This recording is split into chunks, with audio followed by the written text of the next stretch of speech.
Chinese LG heater ने कर दिखाया है और जैसे कि आप देख सकते हैं टैंक बिल्कुल स्पिक एंड स्पैन है। ये और बहुत कुछ आज की अपडेट में। हाँ जी, तो welcome to the update from what the fish gallery. जैसे कि हमने आपको बताया था कि हम वीक में आपको 3 से 4 अपडेट्स दिया करेंगे, लेकिन इस वीक थोड़ी सी चूँकि हमारे पास मसरूफियात ज़्यादा थी गैलरी में, हम एक ही अपडेट अभी तक आपके पास ला सकें, लेकिन कोई मसला नहीं, हम साथ साथ आपको अपडेट करते रहेंगे। अगर आपने हमारी एपिसोड देखी थी तो उसमें आपने देखा होगा कि हमारे पास गैलरी के अंदर बहुत से टैंक्स अवेलेबल हैं। 3 से 4 टैंक्स हम बना चुके हैं और कुछ टैंक्स हमारे पास अभी रहते हैं, लेकिन star of the moment the Chinese LG heater, हमने इस टैंक को, ये टैंक बिल्कुल लदा हुआ था एलजी से। आई मीन ब्राउन एलजी ने इतनी मोटी लेयर बनाई हुई थी एलजी की, और जैसे कि आप देख सकते हैं बिल्कुल साफ सुथरा कर दिया। पिछले शीशे पे शायद थोड़ा सा भी हो, लेकिन मोर और less 90% algae has been cleared off and hats off to this little fish the Chinese LG eater. अब ये चाइनीज एलजी हीटर जो है, इसका नाम किसी ने सही रखा है, हालांकि ये चाइना में नहीं होती, ये थाईलैंड की रिवर्स और स्ट्रीम्स में होती है, लेकिन चाइना ने जो अपना वर्क एथिक है वो पता नहीं किस तरह इसमें ट्रांसफ़र कर दिए। इस वक्त अगर आप देखें तो ये मैंने 5 दिन हो गए कि इस टैंक में डाले हुए, और टोटल 7 यूनिट्स हैं। पहले 3 थे, अब 7 हैं। और जिस तरह इन्होंने एक एक पत्ते से, एक एक सरफेस से, इवन रूट्स की हद तक भी इन्होंने एलजी क्लीन करनी शुरू की हुई और क्लीन कर चुके हैं। मैं आपको रिकमेंड ये करूँगा कि बहुत से लोग जब एलजी की बात करते हैं तो कोई कहता है मानो श्रिम्प ले लेते हैं, कोई प्लेको की बात करता है, कोई साइमीज फिश की बात करते हैं, वैसे दे आर रिलेटिव्स, लेकिन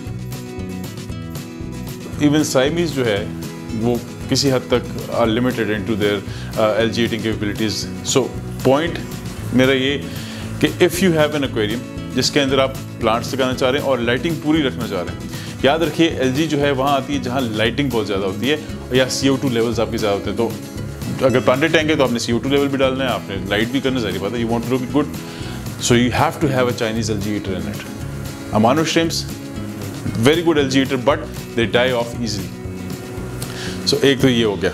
दूसरा, आज की अपडेट जो आपको देना चाह रहे थे वो जाइंट सिक्लेट टैंक के बारे में। अच्छा, जाइंट सिक्लेट टैंक में अगर आपको पता हो, there are a number of cichlids there, जिसके अंदर काफ़ी डोमिनेंट सिक्लेट्स भी। आपको पता है कि जहाँ भी 2 डोमिनेंट स्पीशीज़ आ जाएं, सो टैंक का अल्फा बस एक ही होता है। अच्छा, हुआ कुछ इंटरेस्टिंग है। क्या हुआ है कि हमारे पास एक सल्फ़र हेड है, अच्छा 4-5-6 इंच का सल्फ़र हेड होगा, और उसने अपने कलर्स, जब भी कोई सिक्लेट डोमिनेंस शो करती है वो अपने कलर्स पूरे निकाल लेती है। सो उसने ब्लू के ऊपर येलो, अपना जो सल्फ़र हेड जो उसे कहते हैं, जो उसका सर का एक रिबन होता है, उसने पूरी बॉडी में फैलाया, जिसकी वजह से लोगों को, बाकी फिश को मैसेज चला कि जी कि this is the dominant mail. असल में इसका डोमिनेंट मेल जो था, जो अल्फ़ा था, वो था जैक डेम्सी, जो कि आपको मैंने लास्ट एपिसोड में दिखाया था। वो जो है कि आई डोंट नो क्या उसकी प्लानिंग थी या क्या था, ही स्टेप्ड बैक, उसने कुछ नहीं कहा उसको, बिकॉज जब भी कोई अल्फ़ा के सामने कोई कलर शो करता है तो अल्फ़ा उसके पीछे जाता है, दैट्स गिवन। अब उसने क्या किया कि वो left side of the tank चला गया। Right side of the tank sulphur head मेहनत कर रहा है, उसने अपने लिए एक बरो बना लिया। बरो यानी केव, बैठने की जगह। सिक्लेट्स अपने लिए बनाते हैं, चाहे जितनी मर्जी आप उनको हाइडिंग स्पेसेस देते हैं, उन्होंने अपने लिए खास रेत से या मिट्टी से निकाल के अपने लिए बनाना है। अच्छा, अब हुआ क्या कि जब उसने बना लिया, चुप करके जैक डेम्सी साहब वापस आए अपनी जगह पे, उसको 2-3 लगाई, वापस भेजा उधर लेफ्ट साइड पे, और आके बरो में बैठ गए। So I mean well played Jack Dempsey. I mean politically उसने मात दे दी है सल्फर हेड को। So a lot of interesting things are happening in the giant cichlid tank. In the meantime there is some bad news. Hobby के अंदर ये चीज़ आप जितनी मर्जी कोशिश कर लेना, आप अमेरिका में बैठ जाएं, ठीक है, still there will be fatalities, there will be deaths, और ऐसी चीज़ें जो आप एक्सपेक्ट भी नहीं कर सकते, और वो हो जाती हैं, ठीक। सबसे इम्पॉर्टेंट चीज़ इस हॉबी में, जो भी फ़िश लेके आएँ, अगर आपके पास पहले फ़िश है उस टैंक में आप डालना चाहते हैं, पहले उसको क्वारंटीन ज़रूर करें। क्वारंटीन से मेरी मुराद कि उसको एक अलग टैंक में 2 से 3 से 4 हफ्ते देखें कि उसको एक तो नहीं है, उसको कोई पैरासाइट तो नहीं है, कोई बैक्टीरियल इन्फेक्शन तो नहीं है, सब कुछ तसल्ली करके उसके बाद उसको कम्युनिटी टैंक में डालें। हमारे साथ क्या हुआ कि जो इधर हमारे साथ हमारे एक दोस्त असिस्टेंट कह लें उनको, लेकिन बस दोस्त हैं, तो वो एक जो मैड बाब्स आई थी वो उन्होंने डायरेक्ट टैंक्स में डाल दी, जिसकी वजह से मैड बाब्स को एक बैक्टीरियल इन्फेक्शन था वो हुआ पाकूस को, उसके अंदर वो जो छोटी सिकलेट्स थी ब्लू कारा को हो गया, मोनो एंजल को भी हो गया, क्योंकि उसको हमने शिफ्ट की थी, हमें नहीं पता, वो उसने आखिर में दिखाना शुरू किया। और उसके बाद जब ये सब हो गया तो हमने सबको जिसको था उसको हॉस्पिटल टैंक में डाल के टेम्परेचर रेस करके हमने मेडिसिन दे दी। अब 7 से 8 मछलियाँ थी जिनको ये प्रॉब्लम हो गया था, और उसमें से हमारी 4 मछलियाँ जो है ना वो इस जहाँ से कूच कर चुकी हैं अफसोस से। और मतलब ये these things happen and I am really I mean इस वक्त heartbroken, but the thing is कि I am really excited about the gallery और and I hope you guys are as well. So अब what we can do is move forward from here. Those are very rare and very expensive fish, but it happens. The first and foremost things you need to know, this happens. You do not have to get demotivated into this, because at the end of the day अगर आपसे 2 महीने में मरेगी, 3 महीने में मरी है, साल में मरी है, ठीक है, शॉप के अंदर या ट्रांसपोर्टेशन के अंदर या डिस्ट्रीब्यूटर के पास उसके हाफ ऑफ द टाइम, मतलब आधे टाइम में मर जाएगी उसके पास, because they do not keep them humanely. आप एटलीस्ट को ह्यूमेनली तो रखते हो, ठीक है। Me getting into this hobby, yes the fish and everything बहुत अच्छी चीज़ है, लेकिन one and foremost thing is कि यार ह्यूमेनली एक चीज़ आप रखते हो, क्योंकि मैंने देखा है किस तरह डिस्ट्रीब्यूटर्स उसको ट्रीट करते हैं वगैरह। अच्छा आगे चलते जी, एरोवाना टैंक। एरोवाना टैंक जो है मैंने उसकी लाइट्स वगैरह चेंज की, थोड़ी सी उसका शेड चेंज किया है, थोड़ी सी ज़रा येलो टिंज दी and it's looking beautiful. I mean just look at these arowanas. लोग ज़्यादा फोकस करते हैं एशियन एरोवानास की तरफ। Yes, Asian arowanas are a prize possession और वो होनी भी चाहिए, लेकिन सिल्वर एरोवाना जो है वो मतलब जब अपने जोबन में हो ना, तो मतलब उसकी खूबसूरती को अगर आप देखें एंड द वे जो उसके फिन्स के इर्द गिर्द जो रेड सा आपको टिंज नज़र आता है, जो थोड़ा सा शेड रेड का नज़र आता है, वो मतलब इट्स क्लास अपार्ट। और इनकी बॉडी मूवमेंट्स जो है ना, उसको देख के बंदा बस मतलब घंटों बैठा रहे। मैं पर्सनली कुर्सी डाल के घंटों इनको देखता हूँ, और इनकी पर्सनालिटी और जिस तरह ये लोग मूव करते हैं वो चीज़ मतलब नो मैच।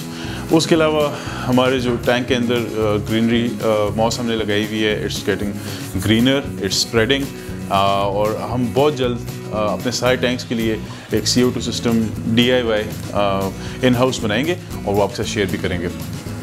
उसके अलावा गैलरी के अंदर जो सारे टैंक्स हैं वो उसके अंदर हमने एरेशन सिस्टम्स लगा दिए हैं। एरेशन सिस्टम बड़ा सिंपल सा है यार। आपने क्या करना है कि एक PVC का पाइप लेना है, उसको ब्लैक टेप कर देना है, या जौन से भी कलर आपको चाहिए हो, मैंने ब्लैक किया है, करके उसमें से एरेशन का एक पाइप गुजार के उतनी लेंथ नीचे आपने उतनी लेंथ रखनी है जितनी आप एक्सेस देना चाहते हैं उसको टैंक के अंदर। फॉर एग्जांपल मैं सेंटर में रखना चाहता हूँ तो मतलब एक ख़ास लेंथ मैंने देनी है, और ऊपर की तरफ जो थोड़ा सा आप पीस निकालें जो कि आपके नोड के साथ कनेक्ट होगा। सो मेरा जो मैंने किया हुआ है वो ये कि हर टैंक के साथ मैंने एक नोड लगाया हुआ है। मेन मेरी मोटर बाहर है और एक नोड लगा के तो हर नोड पे 2 कनेक्ट होते हैं। So for every 8 foot tank वो एक नोड आ जाता है, क्योंकि मैंने 2 लगाए हुए हैं 8 फुट टैंक में, और हर 4 फुट टैंक के साथ एक नोड 2 टैंक्स के लिए। सो वो लगा के हमने कर दिया रेडी। अब अगली बारी जो है हमने सारों में सबस्ट्रेट रेडी करना है। सबस्ट्रेट में चूँकि मैं सैंड यूज़ करता हूँ या एक्वा सॉइल यूज़ करता हूँ। एक्वा सॉइल को ऑब्वियसली धोने की ज़रूरत नहीं है, वो आती है एक वॉश में, जब आप पानी डालते हैं थोड़ा सा गदला होता है, एक्सचेंज कर लेते हैं, पानी निकाल लेते हैं, वो सेट हो जाता है। लेकिन जो सैंड है वो बिकॉज अगेन सेक्रीफाइस करना पड़ेगा इन अ वे कि यार आप एक नेचुरल सबस्ट्रेट दे रहे हैं, तो उसके लिए you have to make sure कि the sand is clean, right. So sand clean करने का एक तरीका हम आपको आज दिखाएंगे।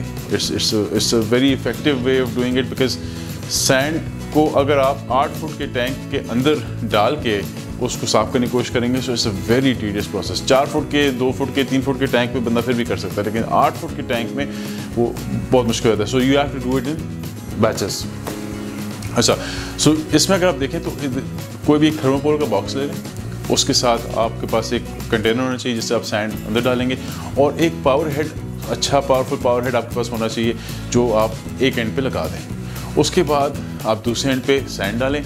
जो थर्मोकोल का बॉक्स है या जो सा भी कंटेनर है, आप कोई प्लास्टिक का कंटेनर ले लें, उसको आपने जिस तरफ सैंड है वो नीचे की तरफ होगा, और जिस तरफ मोटर है उसको आपने तकरीबन आप समझ लें ज़मीन से कोई फुट एक तकरीबन, हाँ मतलब कि टिल्ट हो बिल्कुल बॉक्स, वो नीचे सपोर्ट रख देनी है। मोटर ऑन कर, जो पावर हेड वो ऑन कर देनी है, और पावर हेड के साथ ही पानी का पाइप आप डाल दें। तो होगा क्या कि पावर हेड जो है वो रेत को डिस्टर्ब करता रहेगा, जिससे मिट्टी उठेगी, और जो पानी है वो उसको अपने साथ नीचे की तरफ बहाता हुआ ले जाएगा। सो इस तरह आपकी within 10 to 15 minutes first batch आपका क्लियर हो जाएगा, फिर सेकंड बैच, फिर थर्ड बैच। उसके बाद जब आप इसको टैंक में डालेंगे तो टैंक के अंदर याद रखिएगा कि जितनी मर्जी आप साफ़ कर लें, टैंक में जाके इसने एक बार फिर गंदा होना है, ठीक है।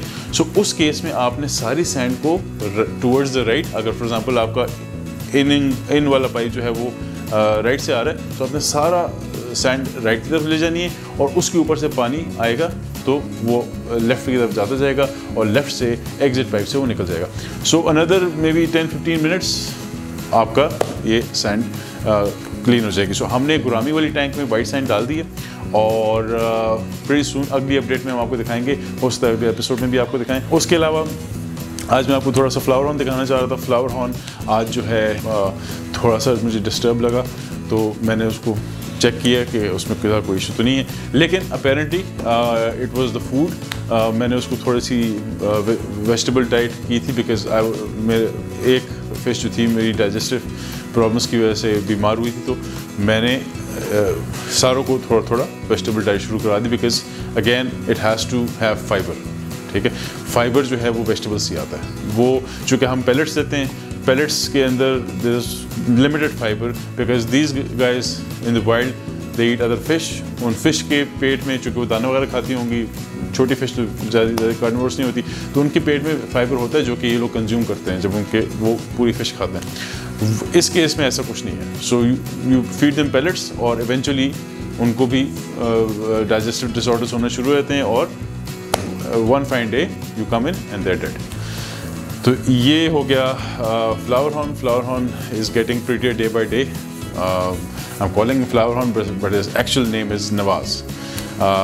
ये हमारा रेजिडेंट नवाज़ है जी, and the reason he is Nawaz is because of his red face. I mean no matter whatever you do to Nawaz, he's always red at the cheeks.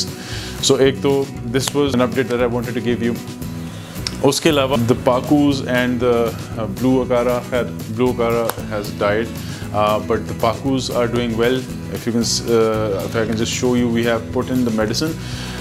The first thing that you need to do, जैसी आपको itch नज़र आती है, या इक कहते हैं इसको, या itch भी कहते हैं, white spots, छोटे छोटे स्पॉट्स पूरी बॉडी के ऊपर आपको नज़र आ गए, आपने सबसे पहले क्या करना है कि टेम्परेचर ने आपने लेके जाना है 30+, 31, इवन 32 डिग्रीज पे ले जाएं, ठीक है।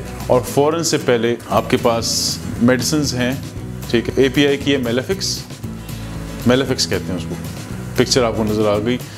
मेलेफिक्स जो है वो आपने डालनी है, जो उस पर डोजेज लिखी हुई है एग्जैक्टली वैसे ही डालनी है। अगर मेलेफिक्स नहीं है, थोड़ी सी एक्सपेंसिव है। फिर आपको किसी भी फिश स्टोर से एक आपको ग्रीन मेडिसिन मिलेगी और एक आपको मिलेगी ब्लू मेडिसिन, ठीक है। अब दोनों इफेक्टिव हैं। सो उनकी हमने बेसिकली क्या किया कि एक हमने रन दिया है ग्रीन का, एक हमने दिया है रन ब्लू का, 12 आवर के गैप से, सही है। सो आपको जो पानी है थोड़ा सा नज़र आ रहा होगा कि इसमें ग्रीन और ब्लू का दोनों का tension. So it has worked, ich is starting to reduce, और हमें थोड़ी सी इंप्रूवमेंट नज़र आ रही है। Now what we are going to do, जो हमने हॉस्पिटल टैंक बनाया है, जो हमने उसमें सबस्ट्रेट वगैरह डाल दिए, इनको हम मूव करेंगे उधर, और ताकि क्योंकि वो छोटा टैंक है तो we have to use less medicine, और उसकी वजह से कॉन्सेंट्रेशन अच्छी होती है, and plus there is substrate. अब बहुत से लोग कहते हैं कि यार हॉस्पिटल टैंक में सबस्ट्रेट नहीं होता, बेयर बॉटम रखें। पॉइंट ये है कि जब एक हो जाती है उसके बाद the fish need a substrate to scratch themselves on.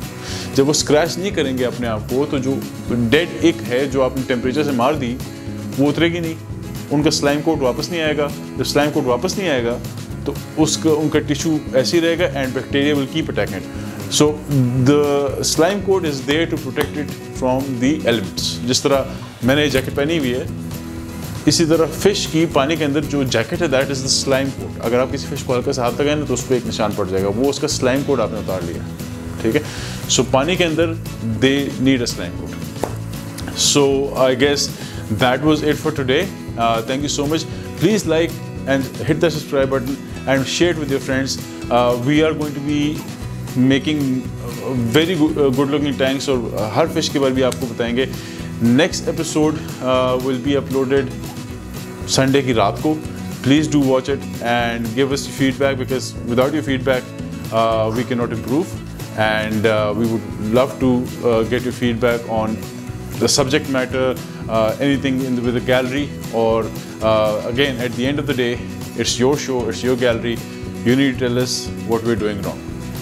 So that's it from my side. This is Umar Jan thanking you, and stay tuned, stay subscribed.